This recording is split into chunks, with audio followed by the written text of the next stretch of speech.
right, so what we're going to go over here today is this lab activity 2, where we're going to be looking at histology, right? The study of tissues, looking under the microscope at the structure of tissues right here. And we'll start with this lab activity 2. Lab activity 2 and 3 are going to be very important because, again, they're going to be coming up in every single system that we look at.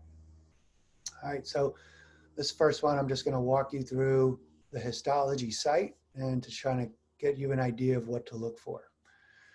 Right? So what you're going to be kind of looking for is, while you're looking at these, while you're trying to identify it, looking at the cell's shape, the location of cells relative to adjacent cells, right? And those are two things which might be kind of difficult because you can't always see the entire cell. What you really want to look for is the shape and location of the nucleus within each cell, because this will always be visible. You can't always see the outline of the cell, as we're going to see. And then the second thing you want to look at for epithelial is the number of layers, right? Because that'll kind of give you an indication of what type of epithelium. It's either going to be a simple layer or it's going to be a stratified. The other thing we can look for is the presence of modifications like cilia or microvilli at the free surface. And what these are good for is to identify the particular type of cell, because we'll see cilia is going to be associated with one type of epithelia, microvilli is going to be associated with another type of epithelia. And then we also have the stratified squamous modifications, as we'll see. All right, so these are kind of things to look at when you're drawing it, maybe when you're trying to take note of identifying the tissue. In this box, you could draw it. You could draw it on a different piece of paper. That's just for your convenience, right? Here are some of the figures, cartoon figures, maybe in the text, right? But this is the type of tissue. This is what we're trying to identify right here. Later on, let's see if I have anything here. I don't. And this, all we're trying to do is identify the tissue, right? So simple, when we come to the histology exam, this will be an answer. What type of tissue? It's a simple squamous epithelial, right? So for this to identify, we're going to go to this histologyguide.org, and we're going to start with chapter 2 here, and then we're going to look for these slides. Here we are in Histology Guide, this virtual histology lab. This has got a lot of great resources, right? You could look for a big overview if you want. This has a nice description. Epithelial tissue forms continuous sheets of cells that line internal surfaces and cover blah, blah, blah, right? As well as glands and stuff, right? So it gives a nice description of that. And then for any particular type, right, we're going to go to chapter 2 here. It'll also give you a nice description about epithelial tissue, right? As well as some of the terminologies like apical and basal surface, which you should be familiar with, right? Just watch the lecture videos and I talk about them. And some of the properties, right? Does not contain blood vessels, right? Where does it receive nourishment? From the underlying connective tissue, right? So, and this is really nice. These are very nice, simple descriptions, right? And for each category of epithelia that we're going to look at, they also have a nice little quick description of it, right? So this description of simple squamous consists of a single layer of flattened cells, right? That's the structure. And then the function related to the structure is that the thinness of these cells facilitate the transfer of materials, right? So you're going to find simple squamous in your lung alveoli, right? Where there's gas exchange, you're going to find in the capillaries of your blood vessels for nutrient and gas exchange as well with the body tissues, right? So this is simple squamous epithelia. So we're going to click on the slide right here. And I'm also going to note that this MH016, you'll also find this over here, over here, over here, but they're all under these different headings, right? Simple squamous epithelial, simple cuboidal, simple columnar, right? That's why when you go to this, right, I start off with this, you want to look for this heading right here. All right, so we're going to click on this. And the first thing you could notice, you could look at the cartoon if you want, right, which has a nice, really clear picture of these simple squamous cells right over here. Right over here in sort of the violet sort of picture where you can see this flattened cells that are forming this structure right here. And this is the one we're going to focus in on right here. this structure right here. So the easiest thing to do is just go to click on the link,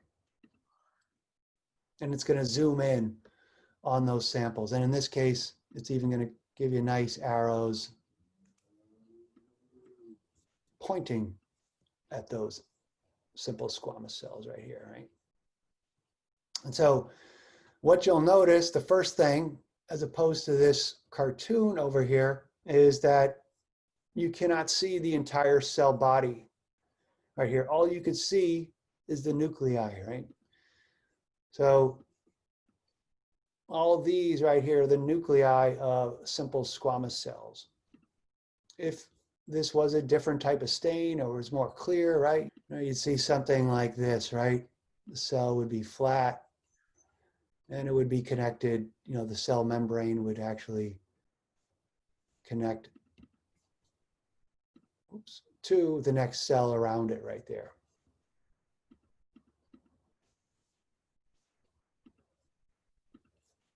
And so here's another one.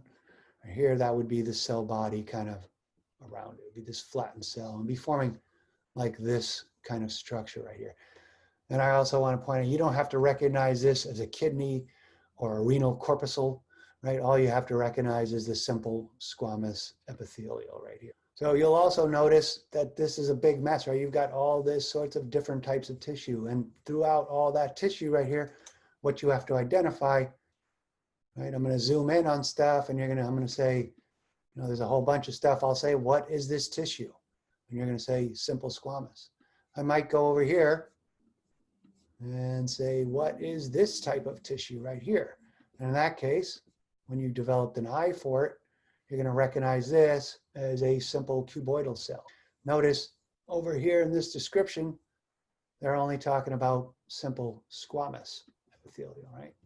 But let's go real quick, just jump to simple cuboidal for a second, and note that when you go to this sample and click on, it's going to kind of highlight the simple cuboidal epithelia around here, right? That's the same exact tissue samples, and they're still simple squamous, but these are the simple cuboidal cells right here. They also have another sample from the ovary, which you could also look at those simple cuboidal cells, right? So that's really it for the simple cuboidal. So I'll just end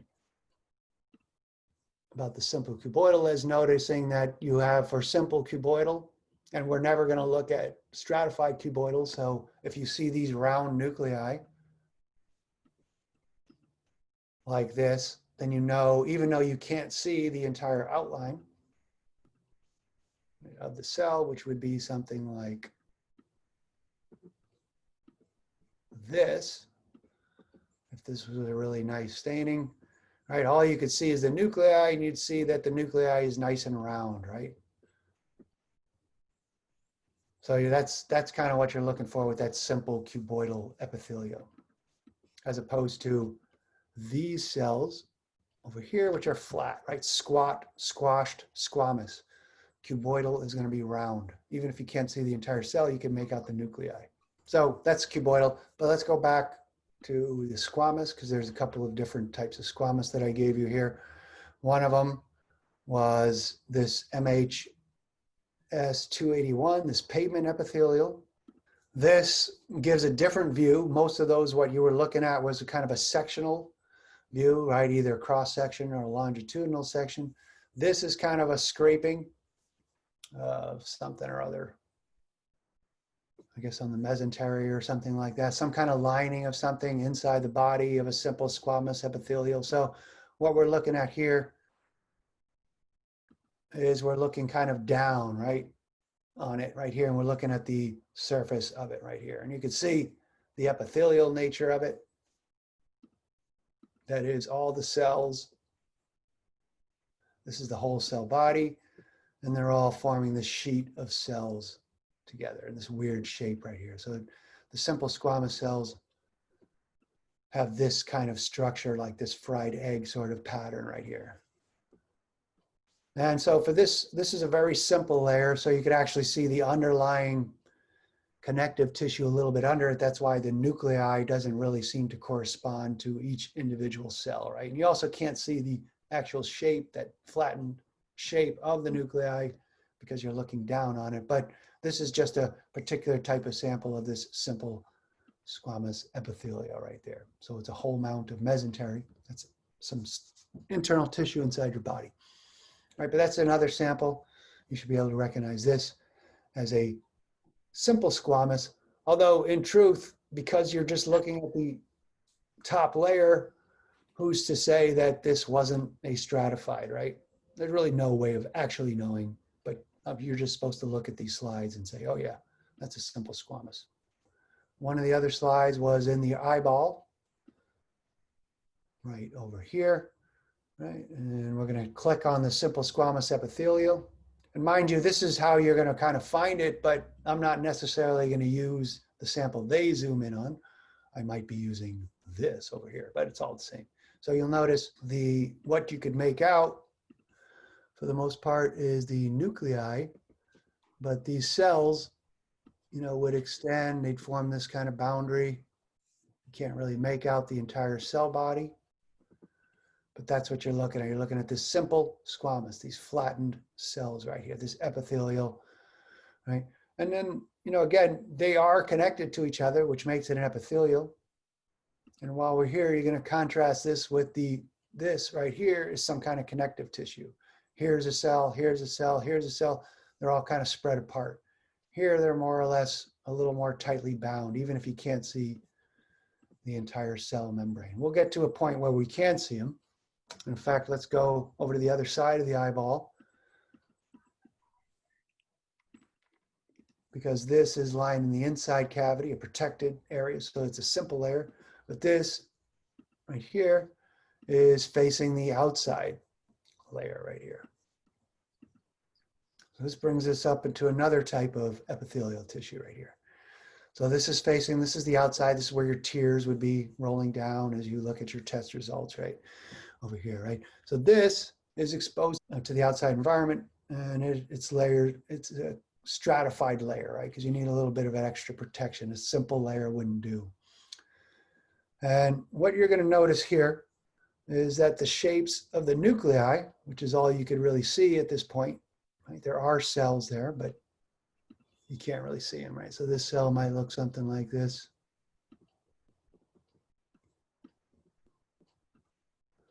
These cells might look something like this. This outside layer might look something like this, right? And even if you can't see the cell nuclei right here, it's just because they're out of plane in this particular section. That's an important point to understand. In a cartoon, of course, they're going to show you all the left cell layers because they can do that. But in an actual section, it's a little more difficult to get everything in plane.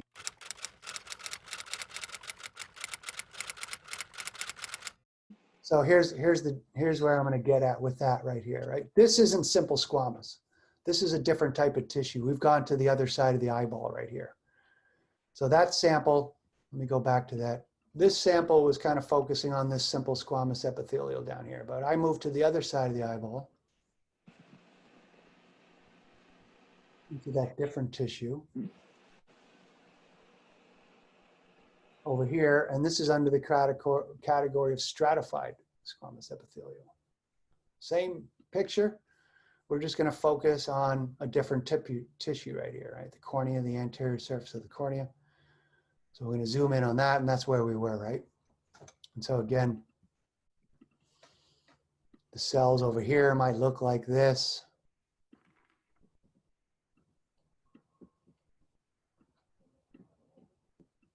Whereas the cells over here on the more what's called the apical surface are going to look more like this, right? And they're all stuck together, but you can't see the nuclei right here. You can see a little bit of the outline of the membrane. So this is labeled as a stratified squamous epithelial, but you're looking at these and saying to yourself, well, those look kind of cuboidal, right? They got a round nuclei. Why are we calling it stratified squamous? And the reason is because that's the convention of how we classify this type of epithelial tissue. We look at the more apical cells. So you'll notice as they go from this deep layer here that's connected to the basement membrane out to the apical surface, those cells become more flat, right? And that's how we classify stratified tissue. We look at the apical surface, we look at the shape, and we say, this is a stratified squamous epithelium. So from here to here is a stratified squamous epithelium, despite the fact that these look round. Right? So that's an important point when you're trying to identify tissues. And luckily for our class, that's all, the only stratified, the actual stratified tissue I'm going to ask you to identify is a stratified squamous. I'm not going to ask you about stratified cuboidal, and I'm not going to ask you about stratified columnar. So the only technically stratified tissue I'm going to ask you about, named stratified, is stratified squamous. Not that those other things don't exist, but they're pretty rare and they're not anything I deal with here. Okay, so this is a stratified squamous. And so the other point about this is that there's another distinguishing mark about stratified squamous, which you'll have to recognize, right? And that is the fact that it comes in two forms. And in this case, this is a non-keratinized epithelial, right? Stratified squamous, non-keratinized epithelial. This sample right here, the name of the tissue, stratified squamous epithelial, non-keratinized. Another way of saying this is stratified squamous epithelial, wet. Right?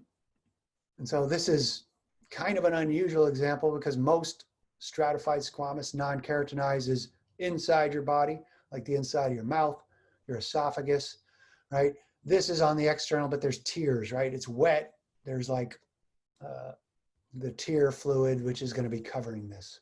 So it's not like your skin. It's going to be something different.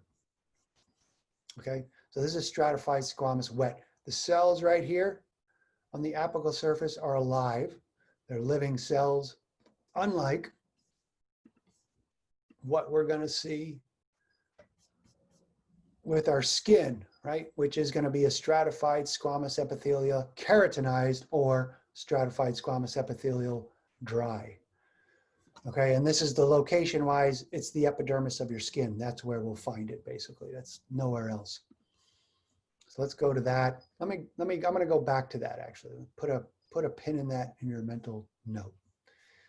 Let's go back to chapter 2 here and just finish off our simple epithelial, right? We already looked at simple squamous, no, we didn't. I have one more sample, my bad.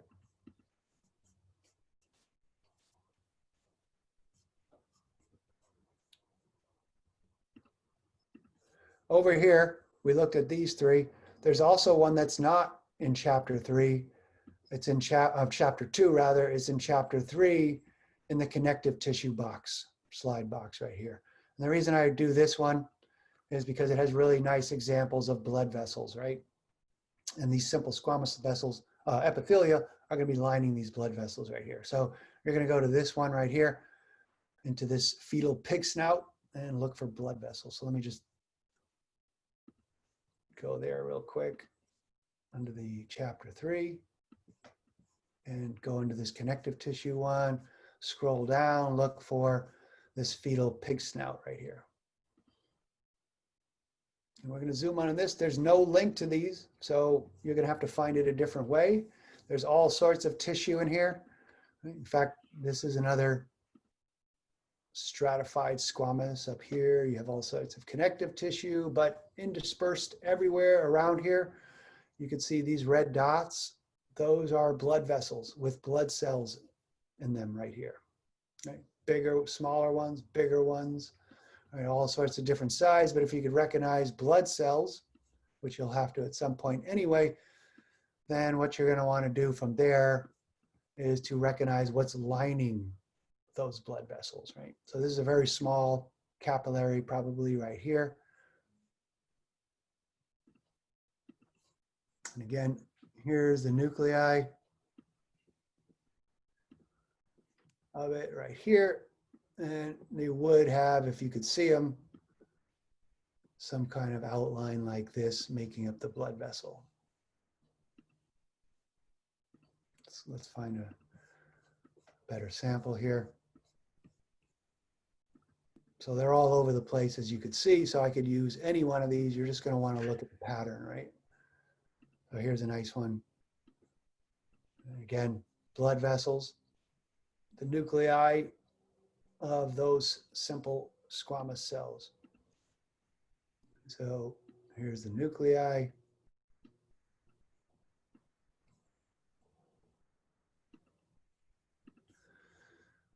And the membranes, you know, the cell body would be something like this. Right, making up this boundary. That's way the blood is going to stay within these vessels right here, right? And everything that leaves is going to go through these cells for the most part. Not entirely true. There's some openings, but to the overlying tissue, right? So those are these simple squamous epithelial that line the blood vessels. You're not going to have any link to that. This is something you have to develop an eye for. Let's go over to this simple columnar. Again, we're going to go back to this slide, this MH16. Go back to epithelial. And also, just while I'm here, before I forget, it does have the cartoon versions of all these if you want to kind of study that a little bit. So we're going to go down to our simple columnar. They consist of a single layer. They're simple. And they're taller than they are wide, right? And the reason they're taller than they are maybe certainly the simple squamous ones, but the cuboidal too, is that they have a lot of cellular machinery involved in absorption and secretion, right? Especially absorption in the lining of your gut.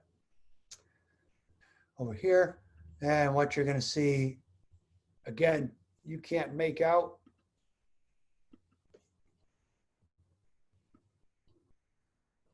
the boundaries of the cells so good, and the nuclei might appear to be a little bit sort of out of plane, but for the most part, the nuclei are lining up in a single row, right? When you see double nuclei, it's probably because they've sliced into another sort of plane right there, right? So it looks a little weird sometimes, but I try to give you the best sample I can. So these are simple columnar, and you want to look at the nuclei for the most part, because they got these roundish nuclei. Oval nuclei right here, as opposed to what you'd see in a cuboidal, which would be round, or a squamous one, which would be flat, and they'd be kind of lined up, maybe like this or something. Right? These are all kind of lined up. The nuclei are lined up. Those oval shape are lined up like this. So this is a simple columnar. And the other thing about this is more lecture material since I didn't ask you to identify it, but you'll see a kind of a fuzzy border, right? This is the lumen of your digestive tract. This will be all your digested food. And you got this fuzzy border right here. This actually is what the microvilli is going to look like. And if you could see that, if you could see microvilli, you know the tissue I'm going to be asking about is a simple columnar, right? Because we're always, in this class, we're going to associate microvilli with a simple columnar cell.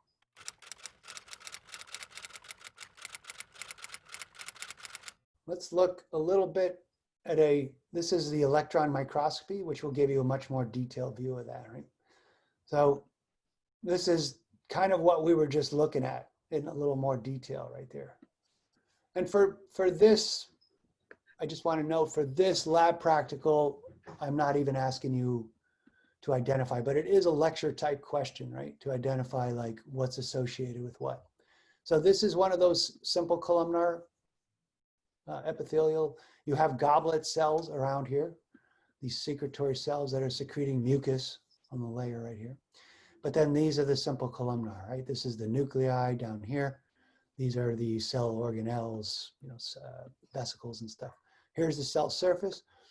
This is basically a extension, projection of the cell membrane, which what it does is increase the surface area for absorption. So you have tiny little dots and much smaller than this. I can't make them small enough, but you have amino acids, glucose floating around in here in the fluid, and you want to get it inside here, right? And so you've got to go through this cell. So instead of having this much surface area for absorption, you've vastly increased the amount of surface area available for absorption.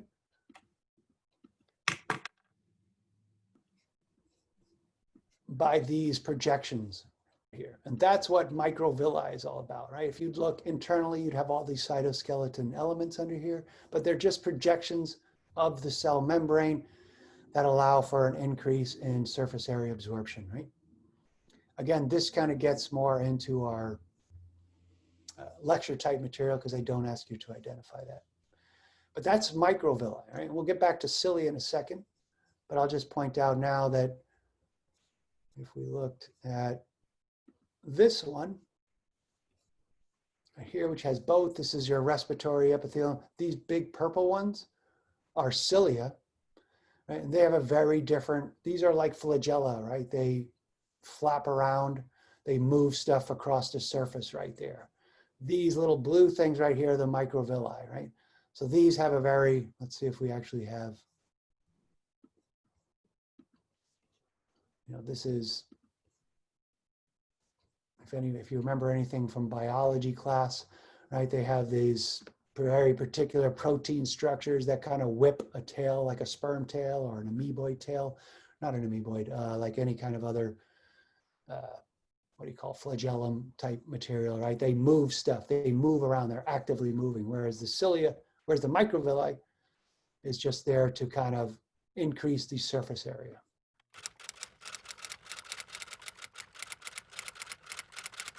Now, when we get to the pseudostratified, I'll show you some clear examples of the cilia. See that they're very distinct, right? That these are much bigger than that.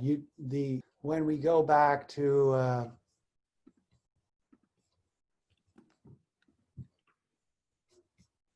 that simple columnar epithelial that we looked at,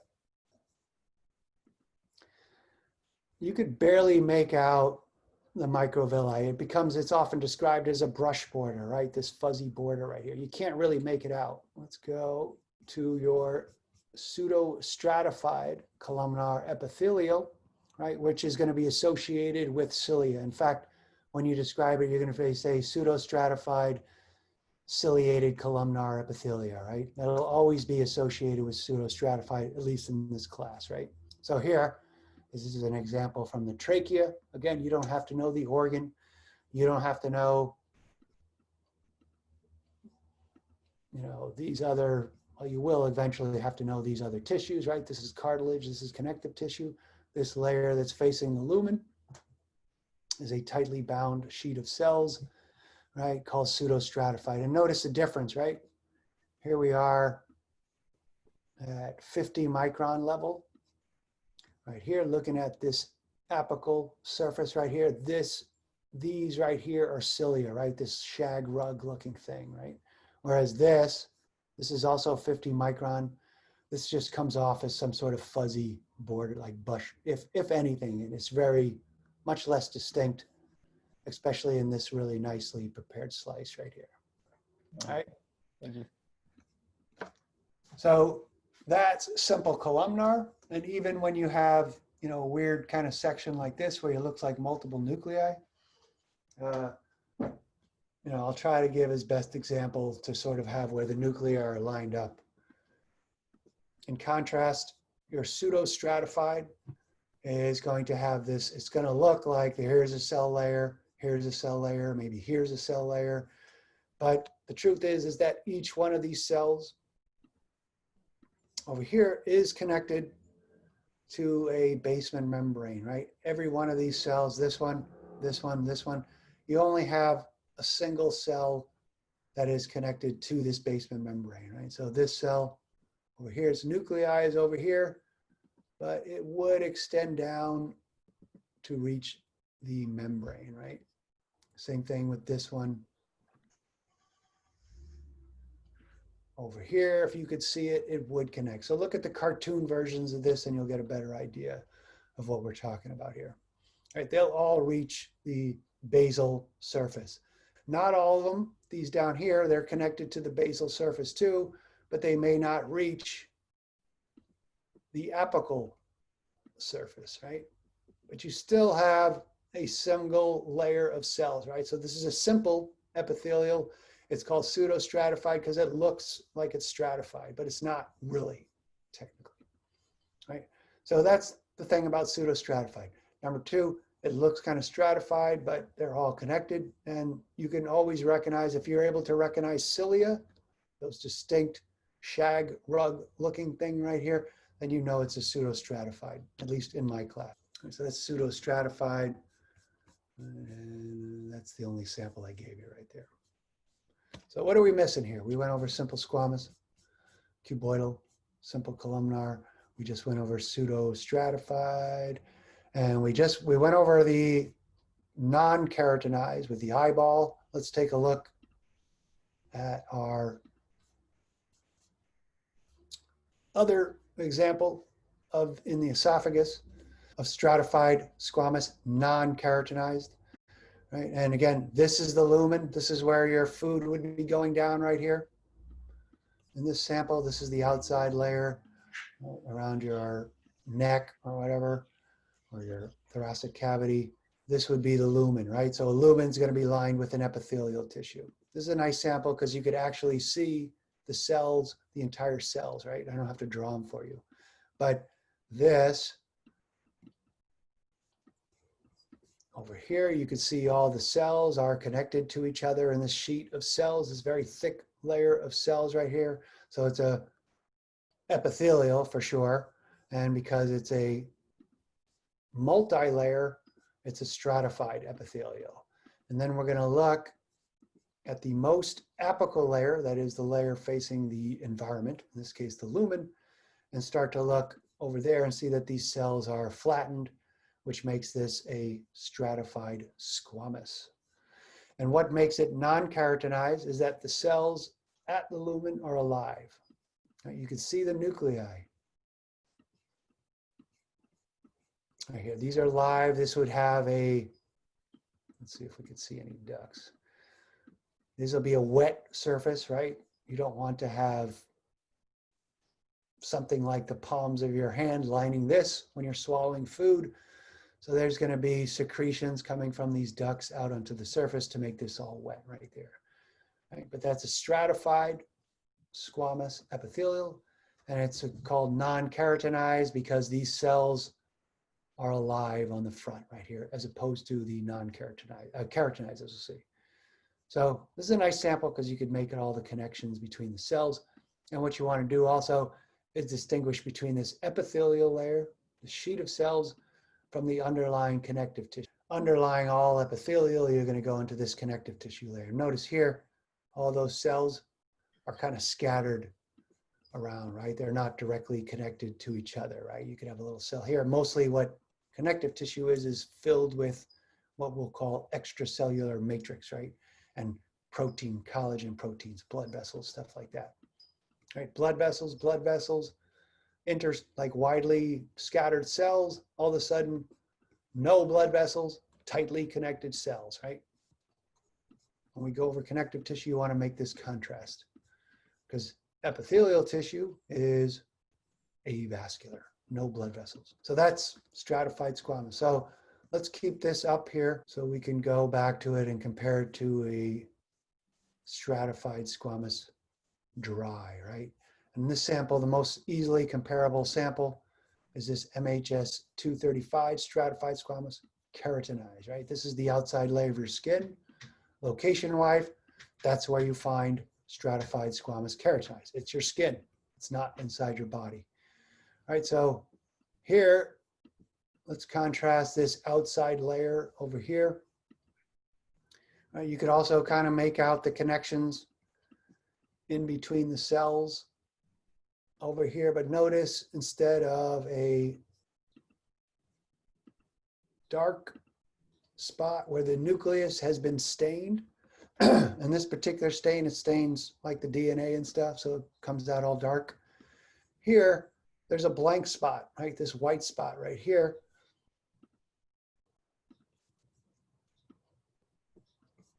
Here, these are different ones. These are the ones in plane. They're not all in plane again. Right. This would be where the nuclei was, but it's showing up blank because it hasn't been stained, because all the DNA is not there, because these cells are dead. Right? These are all dead cells, right? So the surface of your skin, what you're projecting to the outside world, is a layer of dead cells, right? Those are filled with a protein called keratin. So here's that. All these are dead cells right here. All these are dead cells. And you could kind of contrast this with those esophagus ones where the nuclei are living, right? So that's stratified squamous, keratinized versus non-keratinized, right? And so the thing about it, what you should note here, is that the tissue is a stratified squamous epithelial, and it goes from here all the way down to where it turns into connective tissue, right? And this has a weird shape. It's not flat because of the structures, which we'll learn about here, but the epithelial boundary is where you can see it change colors.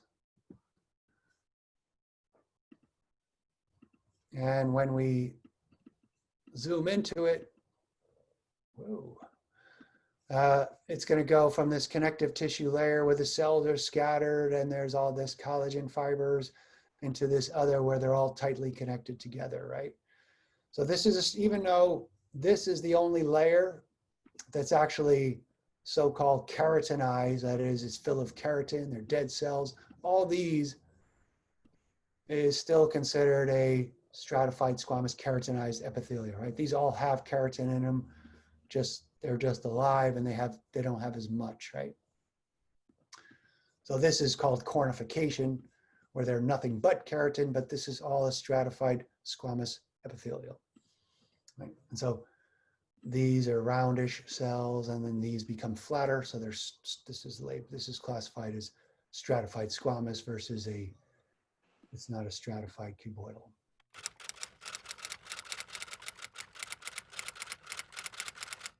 Right, all these are dead cells, right? Okay. So, this is a dead cell over here, and you could kind of, basically, because the staining we do for that actually stains the nuclei dark is actually staining like the DNA and stuff like that. So all that, there's no living organelles. It's just total bags of like this waxy type of protein called keratin that's providing this dry barrier to the outside world. You don't have to know that until we get into the skin lectures, but that's just why they're dead, right?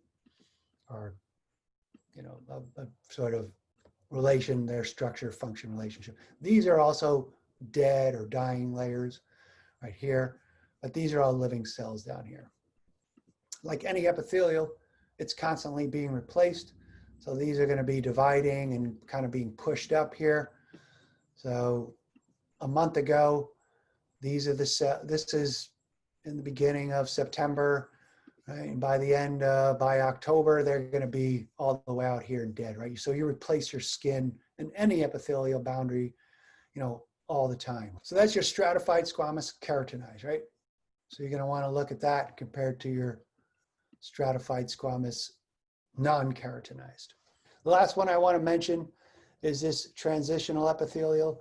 This is very localized to the urinary system, right over here. And the reason you want to mention it, I want to mention it, is because it kind of looks, and in fact it is stratified, but it's labeled as a transitional epithelial, right? So it's adopted for extensibility. That is, you can stretch it, you can distend it, right? And it'll kind of stretch out, right? Based on the construction. So we're going to go to this. It has two versions, like your bladder can be empty or full, and it's going to look a little different, right? So let's look at the relaxed. You've just gone to the bathroom and your bladder is empty. And this is the lining. This is where the P would be, the lumen. This is the epithelial facing the boundary. So this looks like a little like this right here, this stratified squamous wet on the cornea of your eye right here. But if you look at the outside layer of cells right here, they have a very different shape. Right over here, they have this more roundish, big shape on the surface right here.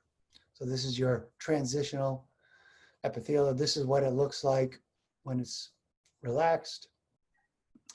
This is what it looks like when it's stretched, right? It's a little bit, these cells are able to stretch out actually when the bladder is full or your ureters are full right there. So kind of looks a little like this, right? But look at that, look for that most apical layer right here. The big cells, the nuclei is a little different. And that's how you want to contrast those two different types of epithelial. That is your lab 2. That's what you want to be doing.